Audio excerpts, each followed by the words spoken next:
the story of Islam begins in the 6th century in the Arabian Peninsula. Now, we think of the desert as an inhospitable place where nothing grows, but at that moment, it was a bustling region for trade, a key area, and the route between Asia and Europe. People of all backgrounds and beliefs traveled constantly across the Arabian desert, either in small nomadic tribes or commercial caravans. Rich cities emerged from the desert, mostly in the coastal areas such as Mecca and Medina. It was in the Arabian cities that travelers and merchants met and shared their stories and beliefs. Arab polytheism, the dominant belief system, was based on the belief in several deities and other supernatural beings such as jinn. Gods and goddesses were worshipped at local shrines, such as the Kaaba in Mecca. The Kaaba was especially sacred to many people because it was believed to have been built by Abraham himself, the patriarch of the Jews, and a holy man for Christians and later Muslims. According to tradition, an angel descended from heavens, bringing him a black stone, which he placed in a sacred spot in the city of Mecca, and built a shrine around it. This very shrine is now visited by millions of Muslims every single year. One of the major cultures that dominated the Arabian Peninsula just before the rise of Islam was that of the nomadic Bedouin people. The polytheistic Bedouin clans were organized in clans or extended families, with each clan clustered under tribes. Every immediate family shared one tent, which was easily dismounted when the elders of the clan decided to change locations. Many of these tents and their associated familiar relations comprised a tribe. Arab society was patriarchal, meaning inheritance was passed from fathers to sons. Tribes proved a means of protection for its members. In the event that any one clan member was killed by an outsider, the whole clan was prepared for brutal retaliation. Non-members of the tribe were viewed as outsiders or enemies. Tribes shared common ethical understandings and provided an individual with an identity. Warfare between tribes was common among the Bedouin, and warfare was given a high honor.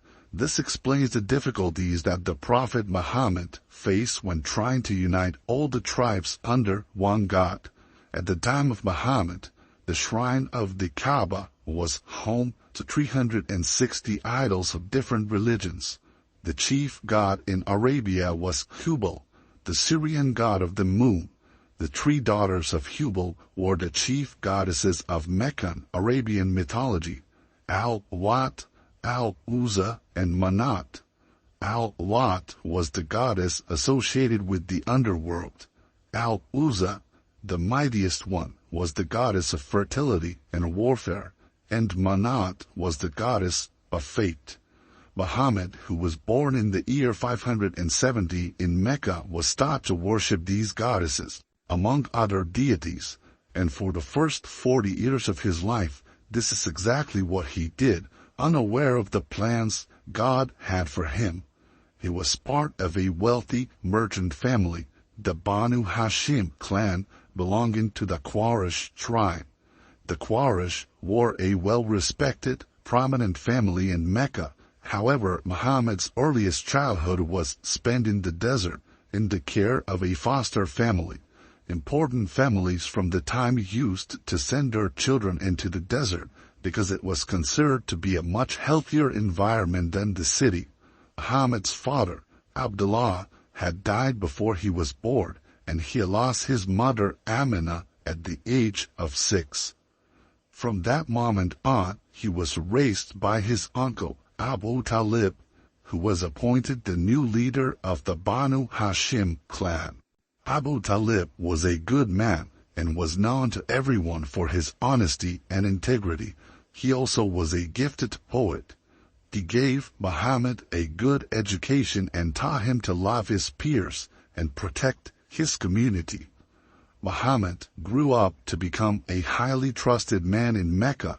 He usually accompanied his uncle on trading journeys to Syria, gaining experience in commercial trade, which was the only career open to him as an orphan. He started working as a trader for an older widow named Khadijah, and eventually he married her in the year 595 at the age of 25. The marriage lasted for 25 years and was a happy one. During all the time Muhammad was married to Khadijah, he did not marry another woman, although it was common for Arabs to have multiple wives.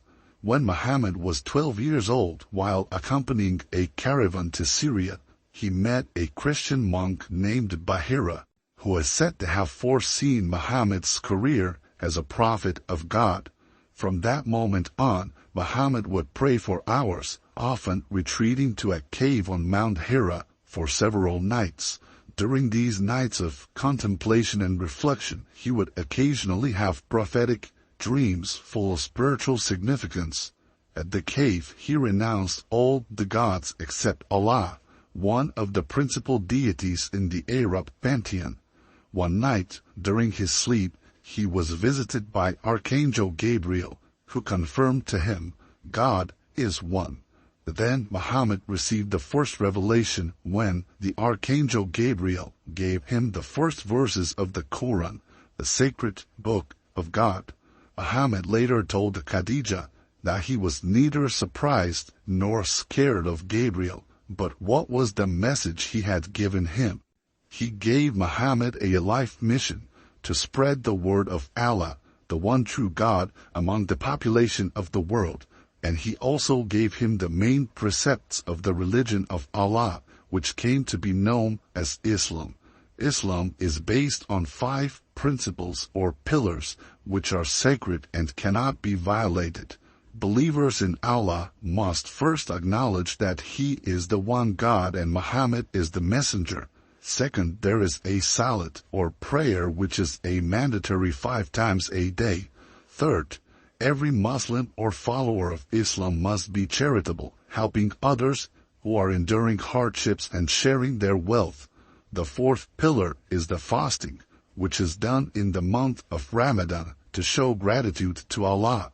And the fifth is the pilgrimage to Mecca. Every Muslim must make a journey to Mecca at least once in their life and then has to walk around the Kaaba 7 times and touch the black stone. Gabriel considered that the message of Allah was too heavy for men to incorporate at once, so he recited the whole Quran to Muhammad gradually. Over a period of 23 years, Muhammad received the visitations of Gabriel, where he was taught the word of God, piece by piece. Muhammad's wife, Khadijah, was the first to believe he was a prophet. She was followed by Muhammad's 10-year-old cousin, Ali ibn Abi Talib, close friend Abu Bakr, and adopted son Zayd. Around 613, Muhammad began to preach to the public. Most Meccans ignored and mocked him, but he did begin to gain followers.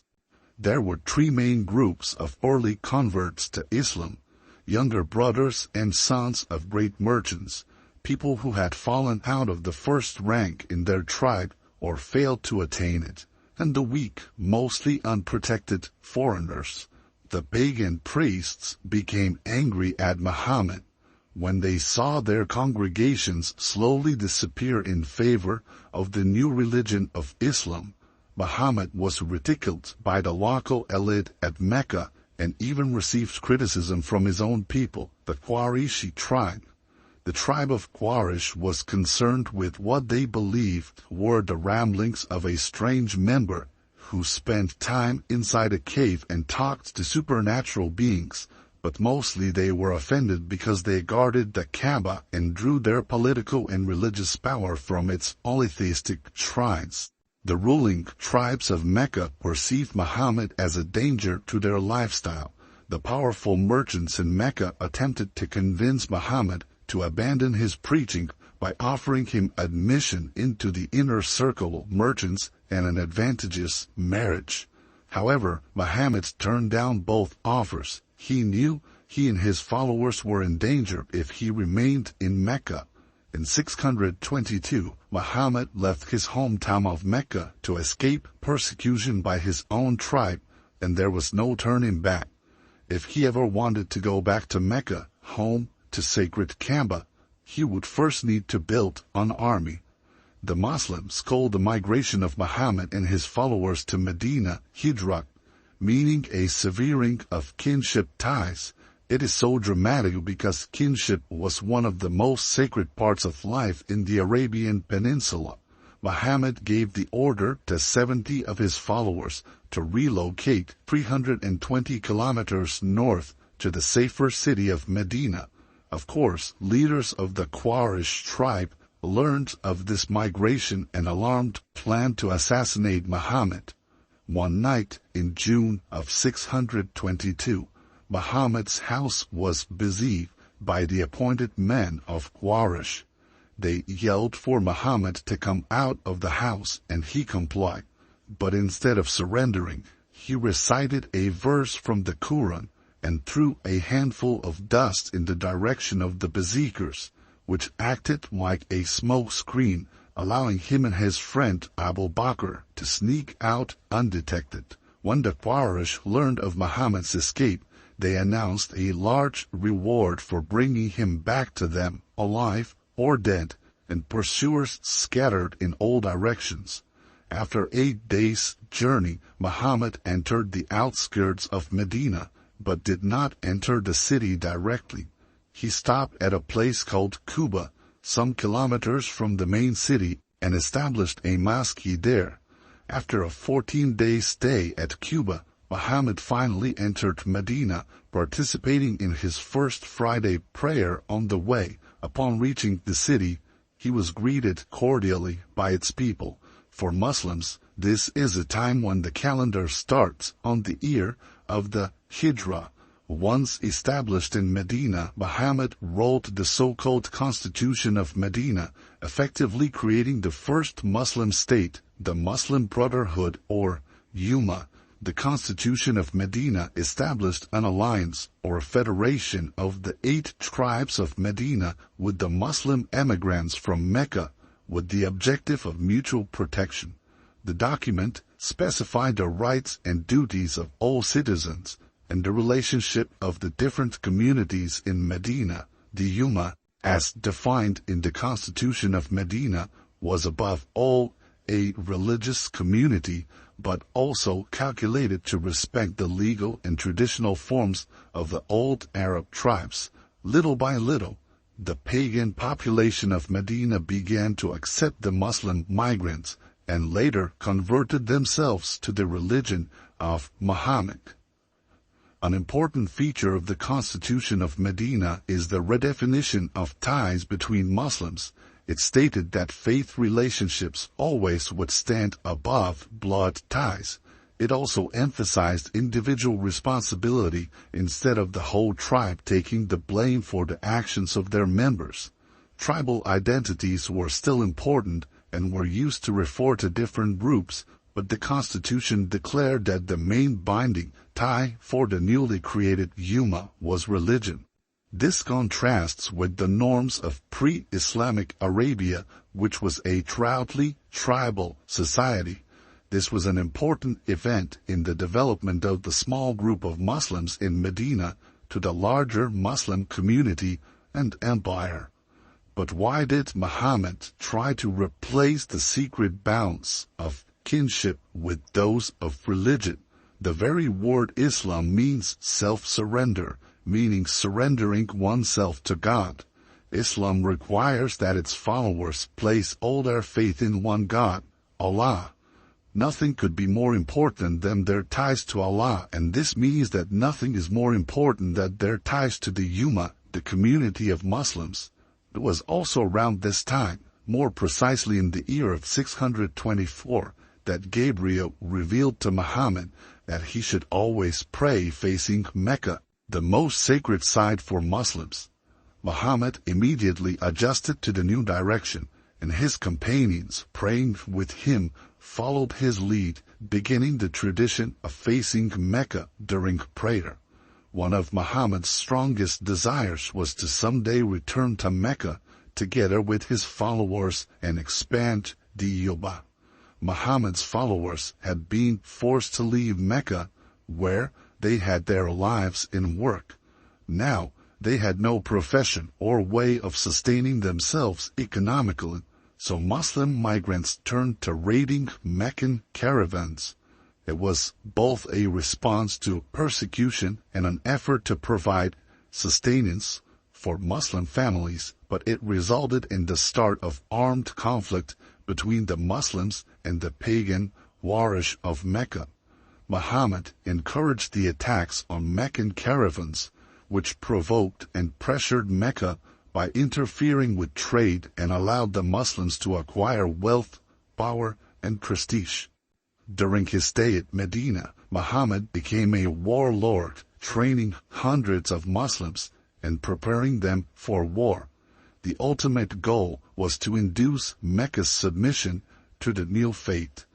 In March 624, Muhammad led 300 warriors in a raid on a Meccan merchant caravan.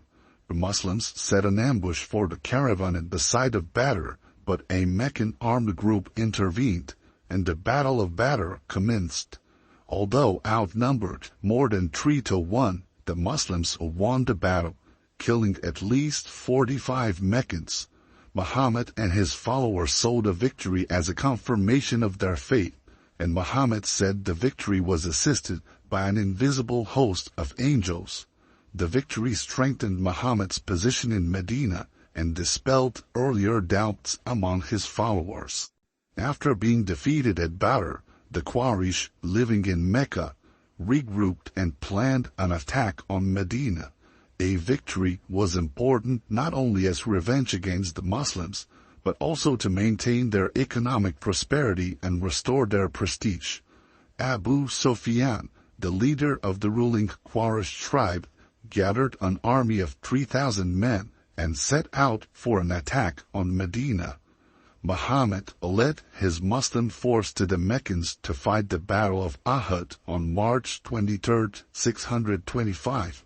When the battle seemed close to a decisive Muslim victory, the Muslim archers left their assigned post to raid the Meccan camp. Meccan war veteran Khalid ibn al-Walid led a surprise attack which killed many Muslims and injured Muhammad. The Muslims withdrew up the slopes of Mount Uhud. The Meccans did not pursue the Muslims further but marched back to Mecca, declaring victory. For the Muslims, the battle was a significant setback. According to the Quran, the loss at Uhud was partly a punishment, partly a test for steadfastness. After 8 years of fighting with the Meccan tribes, Muhammad gathered an army of 10,000 Muslim converts and marched on the city of Mecca. The attack went largely uncontested, and Muhammad took over the city with little bloodshed. Most Meccans converted to Islam. Muhammad declared an amnesty for past offenses except for 10 men and women who had mocked and made fun of him in songs and verses. Muhammad destroyed the pagan idols in the Kaaba, and then sent his followers out to destroy all of the remaining pagan temples in eastern Arabia. On the 16th of March 632, Muslims gathered to attend a sermon offered by Muhammad. They did not know it at the time, but it would be Muhammad's farewell speech not long before he died. There, he once again claimed that there is only one Allah. He seemed to be worried about the future of the Ummah as he focused on equality and justice. Muhammad stressed that all men are equal before God, and as such should be treated by their fellow men regardless of their ethnicity or belief. There should be unity among Muslims instead of dividing the community into smaller sects. Perhaps also envisioning that a long period of war would befall the Muslim community, he advocated against killing innocent people, even during warfare. Justice was, according to Muhammad, one of the main principles of Islam, and in this sense he prohibited usury and the mistreatment of women. Muhammad's words during the farewell sermon became the foundation of Muslim ethics, and the contents of the sermon are repeated and taught to all Muslims worldwide. In 632, a few months after returning to Medina from the farewell pilgrimage, Muhammad fell ill and died. By the time Muhammad died, most of the Arabian Peninsula had converted to Islam, and he had united Arabia into a single Muslim religious polity. Muhammad's successors would soon expand the territory of the Islamic states to one of the largest empires in history, but it was not without struggle.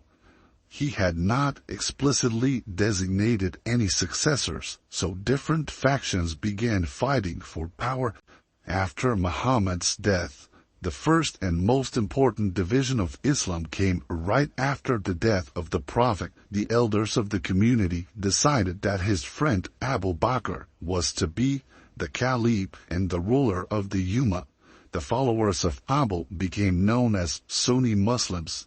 Shia Muslims, on the contrary, believed that it was Ali, Muhammad's son-in-law, who should succeed the Prophet. Thus emerged a rivalry that still continues in our days. But no matter what faction they belonged to, Muslim soldiers were known for their extreme discipline and motivation. Thanks to the leadership of skilled commanders such as Khalid ibn al-Walid and Tariq ibn Ziyad, they managed to conquer all the Middle East, North Africa, parts of Asia, and the Iberian Peninsula, which remained in the hands of Muslims until the 15th century. The spread of Islam in the 8th and 9th centuries was swift and effective, and local populations were reportedly happy to convert to Islam, especially because of the tax exemptions true Muslims enjoyed. So, the origin of Islam is said to date back to the early 7th century CE, beginning in 610 CE, when Prophet Muhammad received his first revelation from the angel Gabriel in a cave near Mecca. These revelations, continuing until his death in 632 CE, were later compiled into the Quran. This marked the start of Islam, with Muhammad preaching monotheism and forming the first Muslim community. If you found this video interesting, please take a moment to like this video and subscribe to our channel for more fascinating origin stories. Keep your minds open, and until we meet again.